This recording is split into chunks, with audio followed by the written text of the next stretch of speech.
Et bienvenue. Aujourd'hui, on s'attaque à un texte qui est souvent vu comme un des piliers de l'éthique en islam. Oui, une parole prophétique, un hadith, qui agit un peu comme une boussole pour la conscience. C'est ça, une boussole. Et pour nous guider, on va s'appuyer sur l'explication qu'on a donnée chez Hassan Bukhari. L'idée, c'est vraiment de voir comment ce texte, qui a des siècles, peut nous donner une grille de lecture super pratique pour la vie de tous les jours. Absolument. D'ailleurs, Bukhari souligne bien que les savants le voient comme un fondement. C'est pas juste une règle de plus, c'est un cadre de pensée.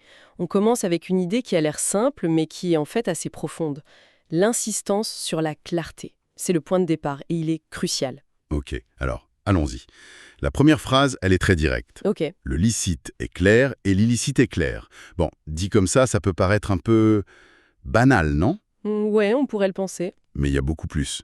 Le mot arabe utilisé, c'est bayin, qui veut dire évident, manifeste. D'accord. Mais ce qui est intéressant, c'est que le commentaire relie ce mot à un autre moubin, qui est utilisé pour décrire le Coran. Et moubin, ça a un double sens. Ce n'est pas juste clair. Pas. Qu'est-ce que ça veut dire d'autre? Ça veut aussi dire rendant les choses claires. C'est un agent de clarté. La révélation n'est donc pas un code secret pour une élite. Donc l'idée, c'est que la vérité est pas seulement visible, mais qu'elle est activement éclairante. C'est une nuance énorme, en fait. Exactement. Ça veut dire qu'elle est faite pour être comprise par tout le monde, l'universitaire comme la personne sans instruction. C'est une sorte de démocratisation du savoir spirituel. Et la source utilise une image très parlante pour ça, il me semble. L'idée d'un chemin blanc. Oui, tout à fait. Une parole du prophète dit « Je vous ai laissé sur une voie blanche », en arabe « al-mahajja al-baïda », une voie blanche. Pourquoi le blanc, justement? L'auteur s'arrête là-dessus, j'imagine? Oui, et c'est là que ça devient fascinant. Le blanc, c'est la surface où la moindre tache, la moindre saleté se voit tout de suite. Il n'y a pas moyen de cacher quoi que ce soit. Voilà. C'est le symbole de la transparence absolue. Et pour rendre l'image encore plus forte, le texte ajoute « Sa nuit est comme son jour ». Sa nuit est comme son jour. C'est puissant, ça. C'est un chemin si lumineux qu'il n'y a plus d'obscurité. C'est ça. Du coup, si on se perd, on ne peut pas vraiment accuser le manque de lumière. Ça met l'accent sur la responsabilité personnelle, donc. Le projecteur est braqué sur nos choix, pas sur le chemin. C'est précisément ça. Le message, c'est que les fondements, les grands interdits, les grandes obligations, tout ça est connu. Personne ne peut dire « je ne savais pas » pour les choses essentielles. D'accord. Le chemin est balisé, la lumière est allumée. Si on sort de la route, le problème vient de nous. En gros, oui. Un compagnon du prophète disait, de manière un peu hyperbolique, que même le mouvement d'un oiseau dans le ciel avait été expliqué. L'idée, c'est que tout ce qui est nécessaire a été clarifié. Ok, donc les grandes autoroutes de la morale sont claires. Mais la vie, c'est rarement aussi simple. C'est plutôt fait de petites routes, de carrefours. Comment le texte gère cette complexité? Justement, c'est la suite.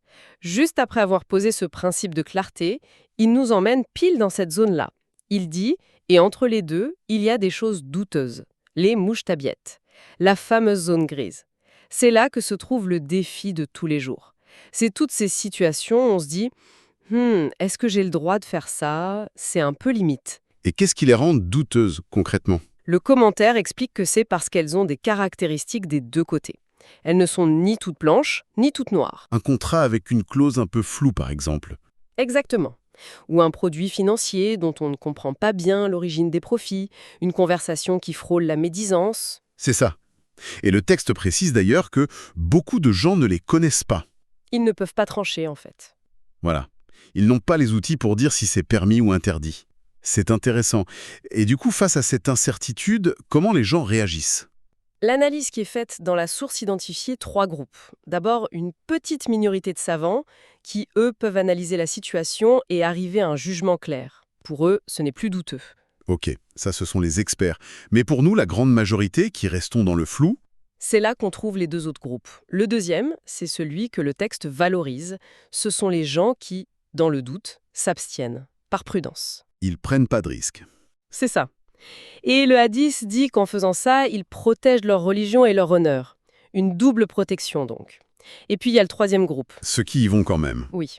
Ceux qui se disent « Bah, c'est pas clairement interdit, donc c'est permis ». Et c'est là, nous dit le texte, que le danger commence. Ce que je trouve fort, c'est que le texte ne nous juge pas sur notre capacité à trouver la bonne réponse, mais sur notre attitude face au doute. La prudence est une victoire en soi. C'est une excellente manière de le résumer.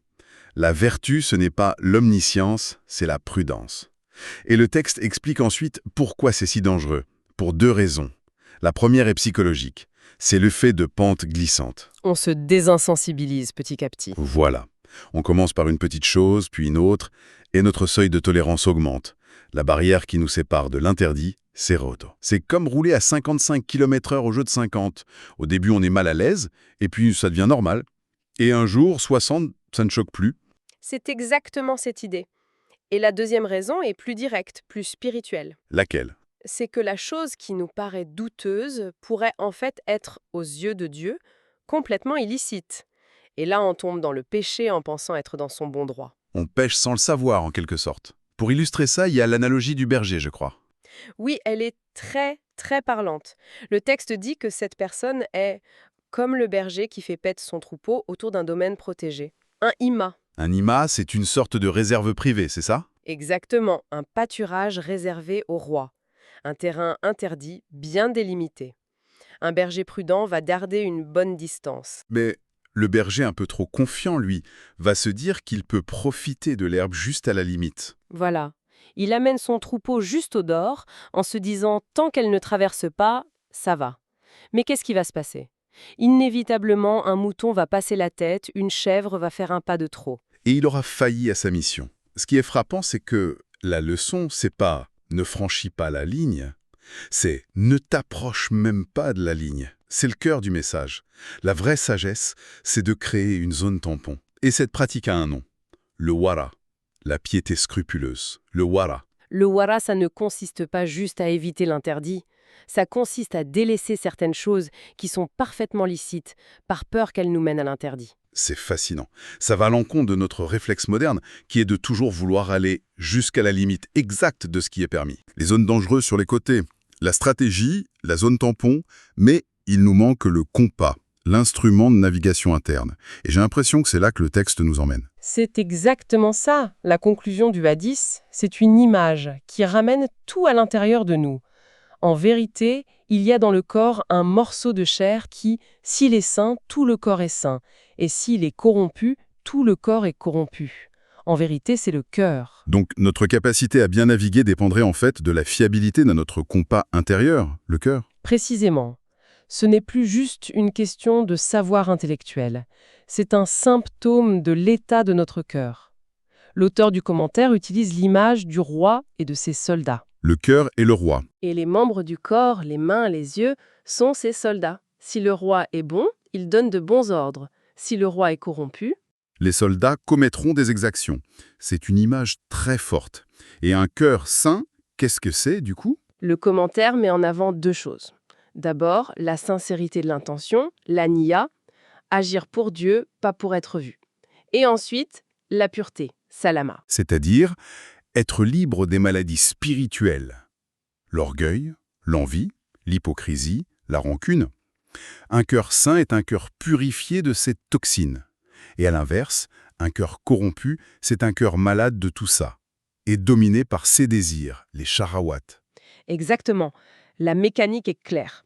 Un cœur malade envoie des ordres corrompus au reste du corps. Le désir naît dans le cœur et commande aux yeux de regarder, aux mains de prendre. Donc c'est une boucle de rétroaction.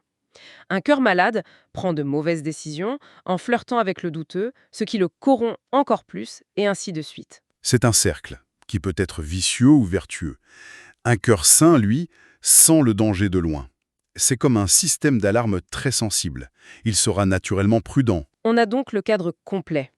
Un chemin principal clair, un avertissement sur les zones grises, et cette boussole interne, le cœur, dont la santé détermine tout. C'est un vrai manuel pour la conscience. C'est une approche globale, oui. Ce n'est pas une simple liste de règles, mais une méthode pour développer une intégrité profonde. D'ailleurs, pour illustrer ce que produit un cœur sain, le commentaire rapporte un incident de la vie du prophète qui est saisissant. Ah oui, racontez. Une nuit, son épouse le voit s'agiter dans son lit, incapable de dormir. Elle lui demande ce qui ne va pas.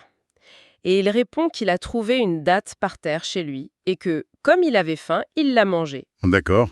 Mais maintenant, il ne trouve plus le sommel parce qu'il a peur que cette datte provienne de l'aumône, qui était interdite pour lui et sa famille. Pour une date trouvée chez lui avec une probabilité infime que ce soit une aumône. Et c'est ça. Mais le simple doute, la simple possibilité suffisait à troubler le sommeil d'un cœur parfaitement sain. C'est la manifestation ultime du wara, une sensibilité incroyable. Pour finir, il y a une parole, rapportée dans la source, qui résume tout ça, je trouve. Oui, celle d'un des sages des premières générations. Il disait, je cite, « J'aime laisser entre moi et l'illicite un voile de choses licites que je ne déchire pas. » Un voile de choses licites. C'est une image magnifique. Ne pas vivre sur la frontière, mais se créer un espace de sécurité. Exactement. Se ménager un jardin pour ne jamais risquer de déchirer le voile et de tomber de l'autre côté. C'est une excellente pensée sur laquelle on peut méditer. Ça nous pousse à réfléchir concrètement à nos propres vies. Absolument. Et ça soulève une question pour chacun de nous, dans nos finances, nos interactions, ce qu'on consomme en ligne. Où est-ce qu'on se place par rapport à cette fameuse lisière du domaine protégé? Est-ce qu'on est le berger qui teste les limites? Ou celui qui, consciemment, garde ses distances? Et plus concrètement, à quoi ressemblerait pour nous la création de ce voile de choses licites? Quelle serait cette zone tampon, personnelle, qu'on pourrait construire pour préserver notre paix et notre intégrité?